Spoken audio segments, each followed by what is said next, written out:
नमस्कार दोस्तों, स्वागत है आपके अपने चैनल जी फैक्ट पर। आज के इस वीडियो में हम बात करेंगे आज की करंट अफेयर्स के बारे में, लेकिन एक बार कल का रिवीजन कर लेते हैं।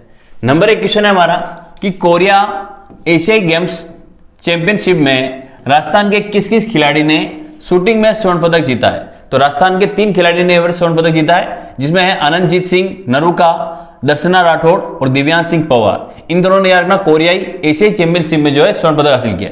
इसके अलावा 2 नाम और आपको याद रखना है। एक तो है अभिनव चौधरी का, किसका नाम याद रखना है आपको? अभिनव चौधरी का नाम आपको याद रखना है, ठीक है ना। और इसके अलावा और किसका नाम याद रखना है? तो एक और नाम आपको याद रखना है कनक का, ठीक है। किसका नाम याद रखना है? कनक का। तो ये 2 नाम भी आपको और याद रखने हैं। इन दोनों ने अगर हम बात करें तो इन दोनों ने कौन से पदक जीते हैं? तो इन दोनों ने जीते कांस्य पदक, ठीक है ना। किसके अंदर इसमें क्या जीते? तो इन्होंने जीते हैं कांस्य पदक। बाकी अगर हम बात करें स्वर्ण पदक किस किसने जीते, तो इन तीनों का नाम आपको यहाँ पे याद रखना है। बढ़ते हैं अगले क्वेश्चन तरफ। अगला है 30 अक्टूबर से 30 नवंबर 2023 तक राजस्थान के 9 माह से 5 वर्ष तक के बच्चों को किस विटामिन की खुराक यहां पर पिलाई जाएगी? तो आंसर होगा आपको विटामिन ए की खुराक यहां पर पिलाई जाएगी। अगर हम बात करें भाई 9 महीने से लेकर, ये बात हो रही किसी 5 वर्ष तक की, तो यार भाई 9 माह से लेकर अगर हम बात करें 1 वर्ष तक के बच्चों की, तो इसको यार कितनी दवाई पिलाई जाएगी? तो 1 ml दवा पिलाई जाएगी, ठीक है ना। और अगर हम बात करें फिर बाद में 1 वर्ष से लेकर कितने वर्ष तक? तो वर्ष तक याद रखना आपको 5 वर्ष तक। तो इस बच्चों को कितनी दवाई पिलाई जाएगी? तो 2 ml दवा यहां पर पिलाई जाएगी। ये भी आपको थोड़ा सा यहां पे ध्यान रखना है। अगला है राजस्थान से कौन दिसंबर 2023 में वियतनाम में आयोजित होने वाले international beauty peasant Miss Earth 2023 में भारत का प्रतिनिधित्व करेगी? तो आंसर होगा प्रियल सेन। और इन प्रियल सेन का संबंध कहां से आता है? तो ये भी आपको याद रखना, इनका संबंध आता है सीकर जिले से, ठीक है ना। ये आपको थोड़ा सा यहां पे ध्यान रखना है। बढ़ते हैं अगले क्वेश्चन तरफ। अगला क्वेश्चन है हमारा, शिक्षा के क्षेत्र में लगातार 25 वर्षों से किए गए उल्लेखनीय योगदान के लिए राधाकृष्णन समर्पण समाज गौरव अवार्ड 2023 से किसे सम्मानित किया गया है? तो आंसर क्या होगा? योगिता शर्मा को यहां पर सम्मानित किया गया है। किस पुरस्कार से? नाम याद रखना है कि राधाकृष्णन समर्पण समाज गौरव अवार्ड से आपको ध्यान रखना है। इसके अलावा 1-2 पुरस्कार और भी है, आप लोग याद रखें तो अच्छी बात है। यहाँ पे अगर बात करें पतंजलि पुरस्कार से, किसकी बात करें? पतंजलि पुरस्कार की अगर हम बात करें तो इसका आपको नाम याद रखना है वसुधा राजावत को, ठीक है ना। सॉरी, वसुधा राजावत नहीं, पतंजलि की अगर बात करें तो किसका नाम होगा? सही है, वसुधा राजावत को, ठीक है ना। किसको याद रखना? तो वसुधा राजावत को आपको यहाँ पे ध्यान रखना है। और अगर हम बात करें इसके अलावा कि मुंशी प्रेमचंद की, किसी बात करें? मुंशी प्रेमचंद की अगर आप बात करें तो मुंशी प्रेमचंद भी आपको याद रखना है कि मुंशी प्रेमचंद अवार्ड किसको दिया गया है? तो याद रखना है कि आपको रेखा जैन को दिया गया है। किसको दिया गया है? रेखा जैन को दिया गया है, ठीक है ना। इसके अलावा अगर बात करें एक और पुरस्कार किसका? भूपेन हजारिका, ठीक है ना, भूपेन हजारिका। तो ये भी आपको यहाँ पे ध्यान रखना है। और ये किसको मिला है? तो ये मिला है हरवंश ग्रेवाल को। किसको मिला है? हरवंश ग्रेवाल को मिला है। ये भी आपको थोड़ा सा यहाँ पे ध्यान रखना है। तो ये इसके अलावा भी आप लोग थोड़े बहुत चीजें यहाँ पे ध्यान रख सकते हो। अगला है गुजरात के सक्करबाग जू से शेर शेरनी का जोड़ा राज्य के किस जैविक उद्यान में लाया गया है? तो आंसर होगा नाहरगढ़ जैविक उद्यान, जो कि कहां स्थित है? जयपुर के अंदर स्थित है, यहां पर लाया गया है। अगला क्वेश्चन है हमारा कि राजस्थान में जयपुर लिटरेचर फेस्टिवल 2024 के 17वें संस्करण का आयोजन अगले वर्ष कब किया जाएगा? तो आंसर रखना है कि 1 से लेकर 5 फरवरी 2024 को इसका आयोजन किया जाएगा। ये आपको ध्यान रखना। और ये कौन से नंबर का संस्करण है? तो याद रखना ये 17वें नंबर का संस्करण है। ये भी आपको यहाँ पे ध्यान रखना है, ठीक है। अगला है हाल ही में किस संस्थान ने एरोपोनिक एवं हाइड्रोट्रोपिक खेती की तकनीकी विकसित की है? तो आंसर होगा इसका काजरी जोधपुर ने इस तकनीक को विकसित किया है। अगला क्वेश्चन है हमारा कि गोवा में आयोजित 37वें राष्ट्रीय खेलों में किस खिलाड़ी ने तलवारबाजी में स्वर्ण पदक जीता है? तो आंसर क्या होगा? सुनील जाखड़ ने जो यहाँ पर तलवारबाजी के अंदर पदक जीता है। अगला है प्रसिद्ध ब्रह्मा कुमारी संस्थान की किस संयुक्त मुख्य प्रशासिका का हाल ही में निधन हो गया है? तो आंसर होगा डॉक्टर निर्मला दीदी का यहाँ पर हाल ही में निधन हो गया है। ये आपको ध्यान रखना है, ठीक है ना। तो बढ़ते हैं हम हमारे आज के महत्वपूर्ण इंपॉर्टेंट क्वेश्चन की तरफ। एक है हाल ही में राजस्थान के किस वरिष्ठ पत्रकार को अमृता प्रीतम पोएट्री पुरस्कार से सम्मानित किया गया है? तो देखो हम सबसे बात करते हैं भाई, एक मंच बना रखा है विश्व हिंदी, किसकी बात हो रही है यहाँ पे? विश्व हिंदी क्या कहते हैं? विश्व हिंदी वरिष्ठ पत्रकार मंच है। एक तरीके से विश्व हिंदी वरिष्ठ पत्रकार मंच है। इसके द्वारा जो है जो महिलाएं होती है उनको क्या किया है कि भाई उनकी रचनाओं के लिए जो अगर प्रोत्साहन करें, ये किसके लिए बनाया गया है? तो महिलाओं को प्रोत्साहन देने के लिए, ठीक है ना। किसके लिए बनाया गया है? महिलाओं को प्रोत्साहन देने के लिए इस मंच की स्थापना की गई है। और अगर हम बात करें ये विश्व हिंदी ये है रचनाकार मंच, सॉरी ना, वरिष्ठ पत्रकार मंच नहीं है, ये क्या है? रचनाकार मंच है, सॉरी ना, रचनाकार मंच की यहाँ पे बात हो रही है, ठीक है ना। विश्व हिंदी रचनाकार मंच की यहाँ पर बात हो रही है। अगर हम बात करें, इन्होंने महिलाओं को प्रोत्साहन देने के लिए एक योजना शुरू की है जिसका नाम है सम्मान योजना। किसका नाम है? सम्मान योजना। इस सम्मान योजना के तहत क्या किया जाता है? कुछ पुरस्कार प्रदान किए जाते हैं, ठीक है ना। तो याद रखना है कि देखो, विश्व हिंदी रचनाकार मंच है, इन्होंने क्या किया, महिलाओं को रचना, जो उनकी रचनाएं होती है उनको प्रोत्साहन देने के लिए सम्मान योजना शुरू की है। इस सम्मान योजना के तहत ही अगर हम बात करें तो एक पुरस्कार दिया जाता है जिसका नाम क्या है? अमृता प्रीतम पोएट्री पुरस्कार दिया जाता है। और अगर हम बात करें किसको यहां पर मिला है, तो मणिपाल शर्मा को मिला है। मणिपाल शर्मा जो है अपने पत्रकारिता के माध्यम से जो महिलाओं की जो समस्या होती है उन समस्या को यहां पर उठाती है और इसके लिए यहां पर कार्य भी करती है, इसलिए इनको कौन सा पुरस्कार दिया गया है? तो मणिमाला शर्मा को यहां पर दिया गया है अमृता प्रीतम पोएट्री पुरस्कार यहां पर दिया गया है। तो ये आपको ध्यान रखना है। अगर हम बात करें डॉक्टर कृष्ण जुगनू की, तो इनको मिला है एलपी टेसीटोरी अवार्ड। कौन सा मिला है इनको? एलपी टेसीटोरी अवार्ड इनको दिया गया है, ये आपको ध्यान रखना है, ठीक है ना। एलपी टेसीटोरी अवार्ड इनको दिया गया है, ये आपको ध्यान रखना है। अगर हम बात करें अनिल शर्मा की, तो इनको मिला है साहित्यांचल अवार्ड मिला है। इनको कौन सा मिला है?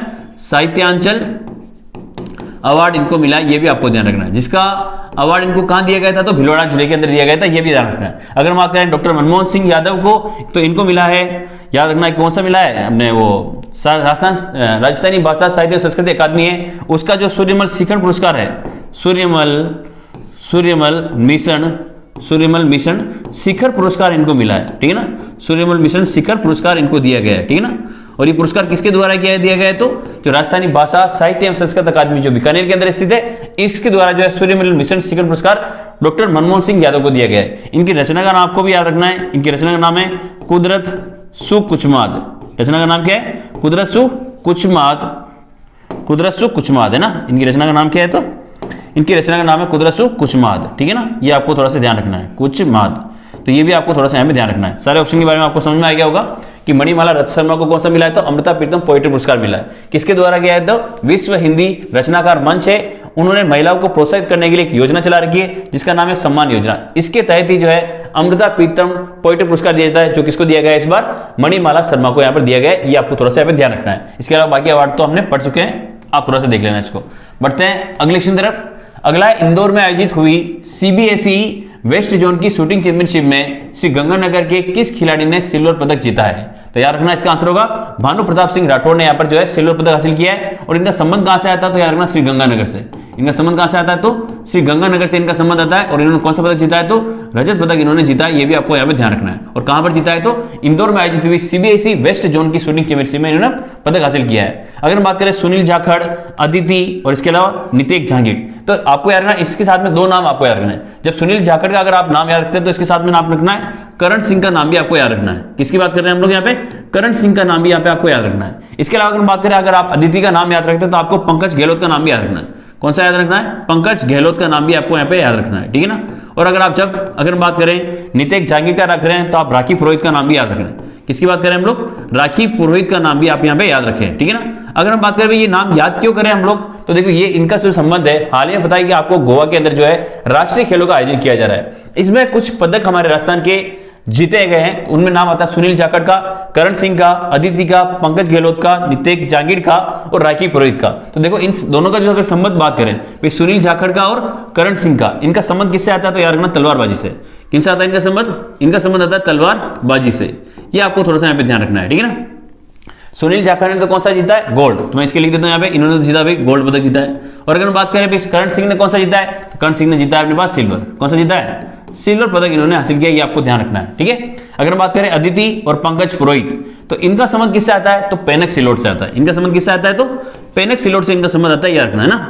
पेनक सिलोट से इनका संबंध आता है, जो कि केसेस गेम एक तरीके से तो जो मार्शल आर्ट होता है उस प्रकार का एक गेम है। और अगर बात करें नितेश झांगीर और राखी पुरोहित, तो इनका संबंध आता है भारोत्तोलन से। किससे आता है? भारोत्तोलन से इनका संबंध आता है, ये भी आपको थोड़ा सा ध्यान रखना है, ठीक है ना। तो इनका संबंध किससे है? तो भारोत्तोलन से आता है। अब याद रखना है इसमें जैसे इसको गोल्ड मिला था और इनको क्या मिला था? सिल्वर। यहां पर भी इसे याद रखना है कि अदिति को तो मिला है गोल्ड और पंकज को कौन सा मिला है? तो सिल्वर मिला है, ठीक है ना। कौन सा मिला है? सिल्वर। और अगर बात करें नितेश झांगीर, तो इनको भी कैसा मिला है? गोल्ड।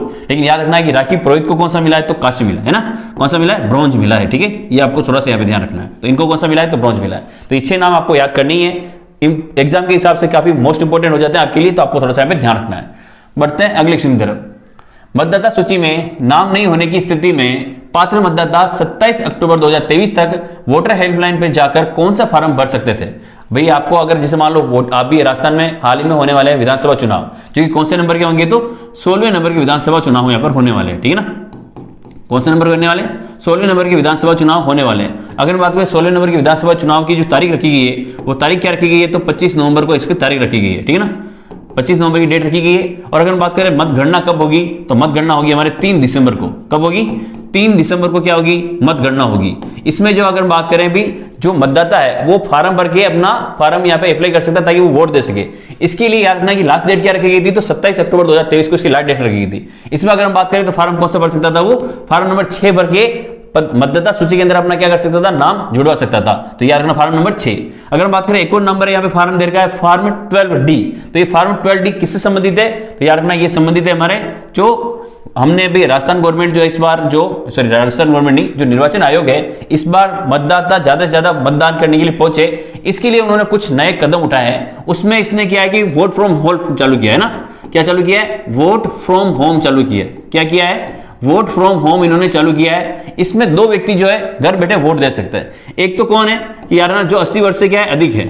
कौन क्या दे सकता है, जो 80 वर्ष से अधिक आयु के कोई अगर मतदाता है तो वो यहाँ पर घर से क्या कर सकता है, वोट दे सकता है। साथ ही अगर हम बात करें कोई व्यक्ति जो है अगर 40% से अधिक क्या है, दिव्यांग है, 40% से अधिक दिव्यांग है, तो वो भी क्या कर सकता है, वोट फ्रॉम होम दे सकता है, ठीक है ना। 40% से अधिक क्या है, दिव्यांग है, तो वो भी क्या कर सकता है, वोट फ्रॉम होम दे सकता है। इसके लिए उनको कौन सा फॉर्म भरना पड़ेगा, तो फॉर्म नंबर 12D उनको भरना पड़ेगा।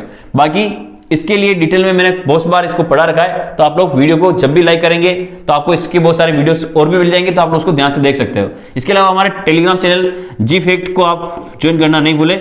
जी फैक्ट एंड मोटिवेशन के नाम से क्या है हमारा चैनल है, उसको भी आप टेलीग्राम पे फॉलो जरूर करें, ठीक है ना। ये आपको थोड़ा सा ध्यान रखना ना, एंड यहाँ इस तरह से नहीं आएगा, आपको सिंपली लिखना है ना, एंड इस तरह से।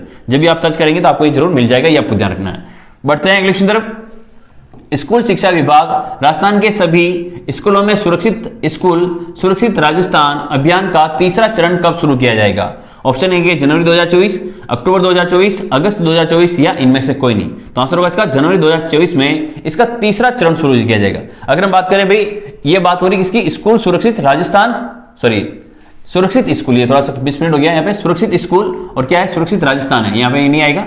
तो इस अभियान की अगर बात करें तो आपको पता है राजस्थान के अंदर जो अभी हाल ही में चल रहा है गुड टच और बेड टच। क्या चल रहा है भाई, गुड टच और बेड टच भी बच्चों को सिखाया जा रहा है कि अगर कोई भी व्यक्ति आपको छूता है तो किस प्रकार का टच होगा, इसके बारे में बच्चों को सिखाया जा रहा है। इसके लिए राजस्थान में एक अभियान चलाया जा रहा है जिसका नाम क्या है, सुरक्षित स्कूल सुरक्षित राजस्थान अभियान चलाया जा रहा है। इसकी अगर बात करें पहला चरण कब शुरू हुआ था, तो पहला चरण शुरू हुआ था इसका अगस्त के अंदर। कब हुआ था, अगस्त 2023 के अंदर इसका पहला चरण शुरू हुआ था। उसके बाद हम बात करें इसके दूसरा चरण कब शुरू हुआ था, तो दूसरा शुरू हुआ था अपने पास अक्टूबर को, ठीक है ना।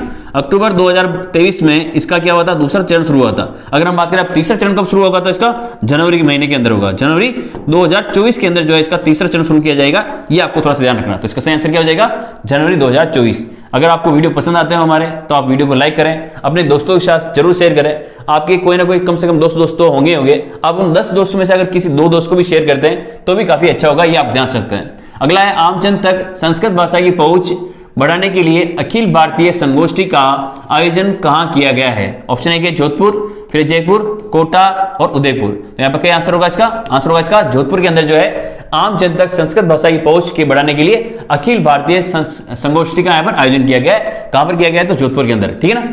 भाई इसका मेन उद्देश्य क्या है, तो जो आम आदमी है, जनरली हम क्या मानते हैं कि संस्कृत भाषा की अगर बात करें तो संस्कृत भाषा को माना जाता है कि ये कोई कर्मकांड जो है या जो वैदिक मंत्र जो उच्चारण करते हैं उन्हीं के लिए इस लैंग्वेज का यूज किया जाता है। पर ऐसा नहीं है कि भाई जो ये अखिल भारतीय संगोष्ठी है इनका मानना है कि इसको सामान्य बोलचाल की भाषा में भी यूज किया जा सकता है। किस भाषा को, संस्कृत भाषा को। तो इसको बढ़ावा देने के लिए जो है इन्होंने हाल ही में एक बैठक का आयोजन किया है, जो कि कहां आयोजित की गई, तो जोधपुर के अंदर, ठीक है। ये आपको ध्यान है, 2 दिवसीय कार्यक्रम था, कहां आयोजित किया गया था, तो जोधपुर के अंदर आयोजित किया गया था। ये आपको थोड़ा सा यहाँ पे ध्यान रखना है। बढ़ते हैं अगले क्वेश्चन तरफ। जयपुर के किस सामाजिक कार्यकर्ता को अहिंसा सेवा सम्मान 2023 प्रदान किया गया है। ऑप्शन है कि रविशंकर धावाई, डॉक्टर कीर्ति भारती, माधव हाड़ा या देवदत्त शर्मा। तो सही आंसर होगा इसका ऑप्शन नंबर 1, रविशंकर धावाई को जो है एक तरीके से क्या है, सामाजिक कार्यकर्ता है। इनको कौन सा दिया गया है, तो याद रखना इनको दिया गया है अहिंसा सेवा सम्मान 2023 दिया गया है, ठीक है ना। रविशंकर धाबा की अगर हम बात करें तो इनका संबंध आता है जयपुर से। इनका संबंध कहां से आता है? जयपुर जिले से इनका संबंध आता है। ये जो है काफी समय से जयपुर के अंदर जो है सामाजिक सेवा का कार्य कर रहे हैं, ठीक है। इसको जो अगर हम बात करें राष्ट्रीय युवा पुरस्कार भी इनको दिया गया है। कौन सा पुरस्कार दिया गया है इनको? राष्ट्रीय युवा पुरस्कार से भी इनको क्या किया गया है? सम्मानित किया गया है। ये भी आपको थोड़ा सा ध्यान रखना है, ठीक है। इसके अलावा अभी एक पुरस्कार तो हम पढ़ चुके हैं, अहिंसा सेवा सम्मान 2023 इनको प्रदान किया गया है। अगर बात करें डॉक्टर कीर्ति भारती को, तो डॉक्टर कीर्ति भारती को हाल ही में दिया गया था डॉक्टर एपीजे अब्दुल कलाम। कौन सा दिया गया था? Doctor APJ Abdul Kalam youth award इनको दिया गया था, ठीक है ना। APJ Abdul Kalam youth award इनको दिया गया था। किसको? डॉक्टर कीर्ति भारती को, याद रखना। इसके अलावा बात करें माधववाड़ा को, तो इनको मिला है बिहारी पुरस्कार। कौन सा मिला है? बिहारी पुरस्कार। वो भी कौन से नंबर का? तो याद रखना पुरस्कार मिला है इनको 32वें नंबर का, ठीक है ना। 32वां बिहारी पुरस्कार इनको दिया गया है। और इनकी रचना का नाम क्या है? तो इनकी रचना का नाम है पचरंग चोला पहर सकीरी।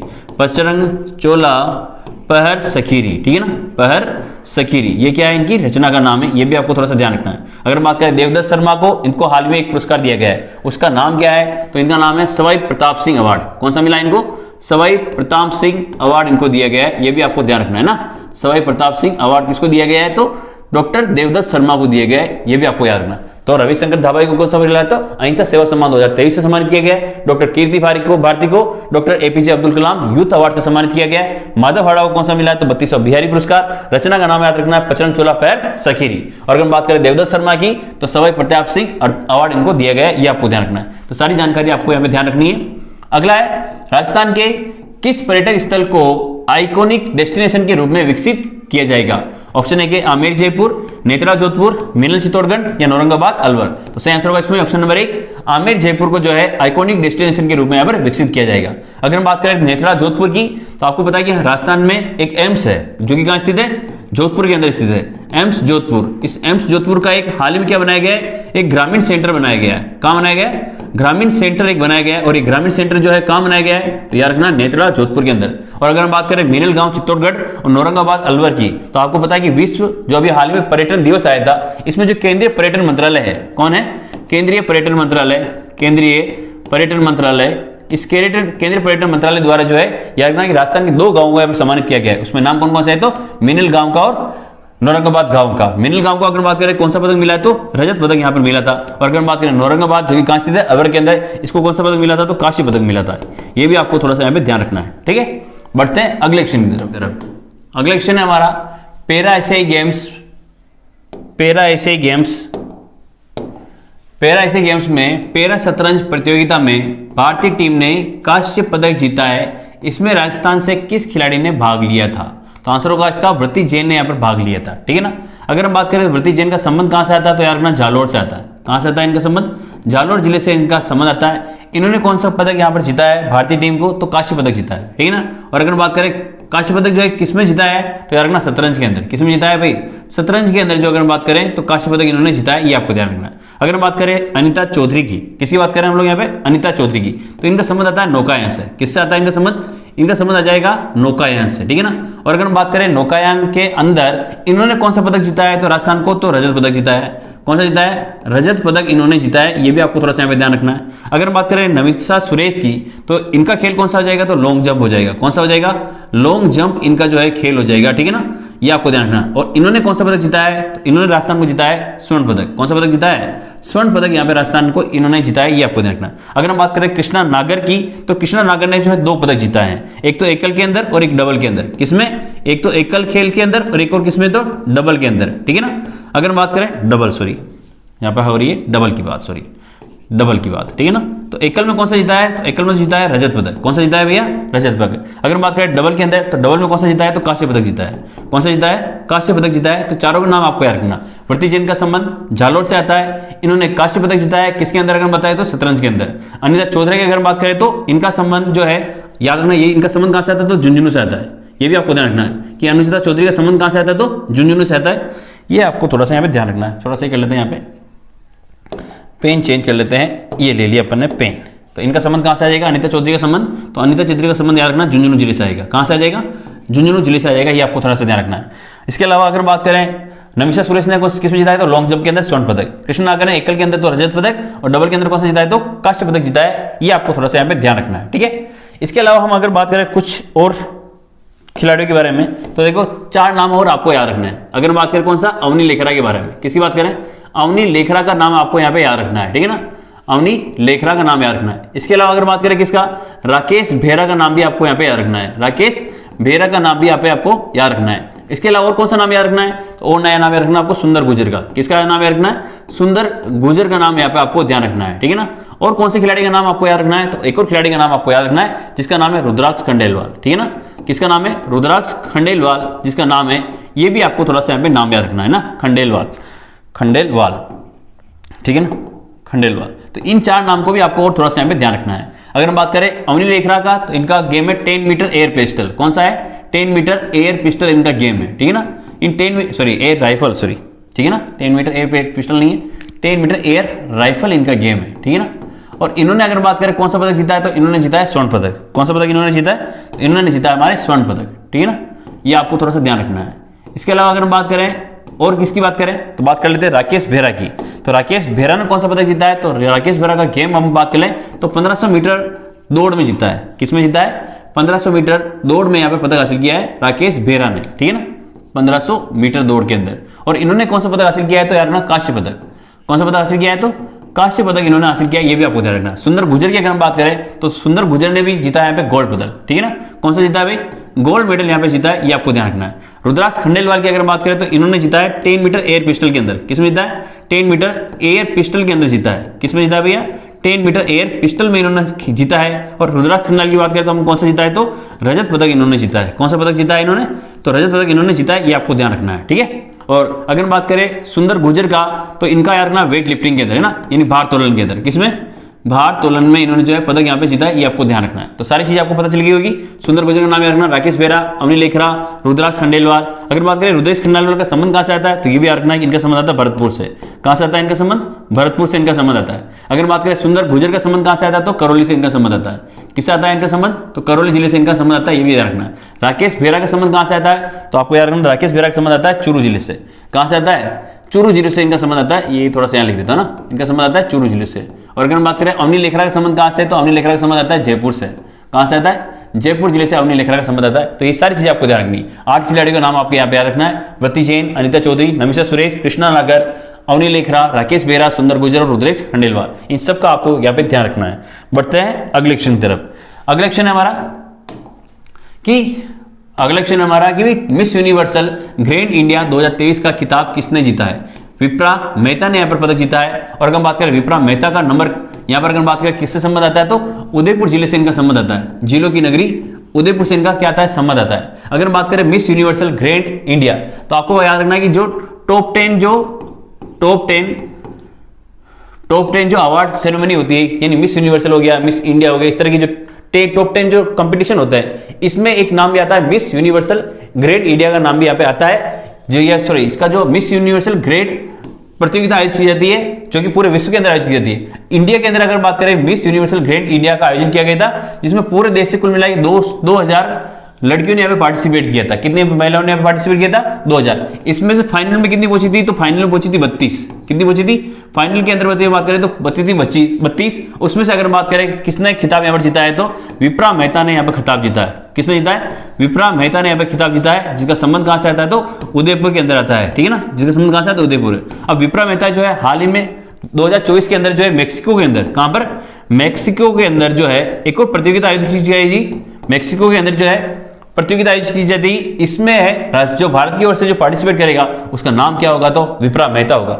मोस्ट इंपोर्टेंट क्वेश्चन है, आपको यहाँ पे थोड़ा सा ध्यान रखना है, ठीक है। बढ़ते हैं अगले क्वेश्चन की तरफ। मुंबई में आयोजित फिल्म फर्टर्निटी अवार्ड शो में बेस्ट डेब्यू प्रोड्यूसर अवार्ड से किसे नवाजा गया है। ऑप्शन ए के श्रवण चौधरी, जो कि जिसका संबंध कहां से आता है, जोधपुर से। इन्हीं को यहाँ पर जो है रखना कि मुंबई के अंदर जो है एक अवार्ड आयोजित किया गया था, जिसका नाम है FF अवार्ड SA और शो यानी S, यानी इसमें जो अगर बात करें मुंबई में इसका आयोजन हुआ था, जिसमें राजस्थान के एक खिलाड़ी ने यहाँ पे बेस्ट डेब्यू प्रोड्यूसर का अवार्ड जीता, जिसका नाम क्या है, श्रवण चौधरी। इनका संबंध कहां से आता है, तो जोधपुर से इनका संबंध आता है। अगर हम बात करें गुलशन ग्रोवर की, तो आपको पता है कि हाल ही में राजस्थान फिल्म फेस्टिवल का आयोजन किया गया था, RFF और इसका आयोजन कहाँ हुआ था? तो जयपुर के अंदर इसका आयोजन हुआ था, ठीक है ना। और अगर बात करें राजस्थान फिल्म फेस्टिवल जो है कौन से नंबर का संस्करण था? तो 11वें नंबर का संस्करण था। इसमें अगर हम बात करें लाइफ टाइम अचीवमेंट अवार्ड दिया गया था। क्या दिया गया था? लाइफ टाइम अचीवमेंट अवार्ड दिया गया था, है ना। लाइफ टाइम अचीवमेंट अवार्ड दिया गया था। और ये अचीवमेंट अवार्ड किसको मिला था? ये राइटिंग कब सुधरेगी? लाइफ टाइम अचीवमेंट अवार्ड दिया गया था ना। और ये लाइफ टाइम अचीवमेंट अवार्ड किसको मिला था? तो याद से रखना है, गुलशन ग्रोवर को यह अवार्ड दिया गया। अगर बात करें संजय मिश्रा का, तो जब 10वां संस्करण हुआ था उसमें लाइफ टाइम अचीवमेंट अवार्ड किसको मिला था? तो याद रखना संजय मिश्रा को मिला था। अगर बात करें सम्राट लोहार की, तो आपको पता है कि भाई 27 अक्टूबर को जो है मारवाड़ महोत्सव का आयोजन किया गया था। तो मारवाड़ श्री का अवार्ड किसको मिला था? तो मारवाड़ श्री का अवार्ड मिला था हमारे सम्राट लोहार को मिला था। तो ये सारी चीजें आपको यहाँ पे ध्यान रखनी है। अगर आपको वीडियो पसंद आया हो तो वीडियो को लाइक करें, चैनल को सब्सक्राइब करें और अपना प्यार कमेंट सेक्शन को भर के दिखाएं। जय हिंद, जय भारत।